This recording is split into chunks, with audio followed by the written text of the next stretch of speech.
Kozhikode beach general ആശുപത്രിയിൽ രോഗിക്ക് നേരെ അതിക്രമം നടത്തിയ ഫിസിയോതെറാപ്പിസ്റ്റിന് സസ്പെൻഷൻ. തിരുവനന്തപുരം സ്വദേശി ബി മഹേന്ദ്രൻ നായരെയാണ് അന്വേഷണ വിധേയമായി സസ്പെൻഡ് ചെയ്തത്. വെള്ളയിൽ പോലീസ് കേസെടുത്ത് അന്വേഷണം തുടങ്ങി.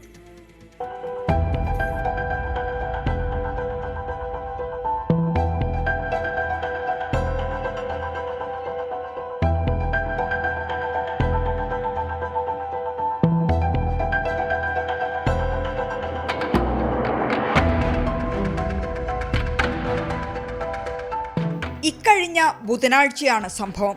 ഫിസിയോതെറാപ്പിസ്റ്റായ ബി മഹേന്ദ്രൻ നായരാണ് രോഗിയായ പെൺകുട്ടിയോട് അതിക്രമം കാട്ടിയത്. പെൺകുട്ടി ആശുപത്രിയിലെ ജീവനക്കാരിയോടാണ് ആദ്യം ഇക്കാര്യം പറഞ്ഞത്. സൂപ്രണ്ടാണ് വെള്ളയിൽ പോലീസിൽ പരാതി നൽകിയത്. തുടർന്ന് വെള്ളയിൽ പോലീസ് കേസെടുത്ത് അന്വേഷണം തുടങ്ങി. പ്രതി ഒളിവിലാണ്. ബി മഹേന്ദ്രൻ നായർക്കെതിരെ വകുപ്പ് തല നടപടി ആരോഗ്യവകുപ്പ് തുടങ്ങി. ഈ അതിക്രമം കുട്ടികൾക്കെതിരെ, സ്ത്രീകൾക്കെതിരെ എന്ത് മാനസികാവസ്ഥയാണത്? അതിൽ ഒരാളും സംരക്ഷിക്കപ്പെടില്ല. അതിൽ സർവീസിൽ തുടരാൻ സാധിക്കാത്ത വിധത്തിലുള്ള നടപടിയെടുക്കും. അങ്ങനെയുള്ള ഒരാളെയും സർവീസിന് വേണ്ട, അങ്ങനെയുള്ള ഒരാളെയും വകുപ്പിൽ ഉണ്ടാകാൻ പാടില്ല എന്നുള്ളത് തന്നെയാണ്.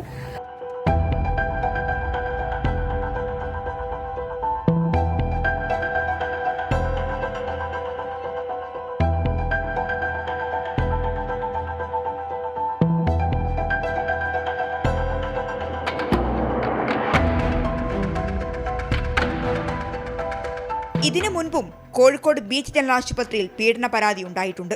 കോഴിക്കോട് മെഡിക്കൽ കോളേജ് ആശുപത്രിയിൽ ICUവിൽ യുവതി പീഡനത്തിനിരയായ സംഭവത്തിന്റെ കേസ് നടപടിക്രമങ്ങൾ തുടരുന്നതിനിടയിലാണ് മറ്റൊരു സർക്കാർ ആരോഗ്യ കേന്ദ്രത്തിൽ ഇത്തരമൊരു സംഭവം. 24 കോഴിക്കോട്.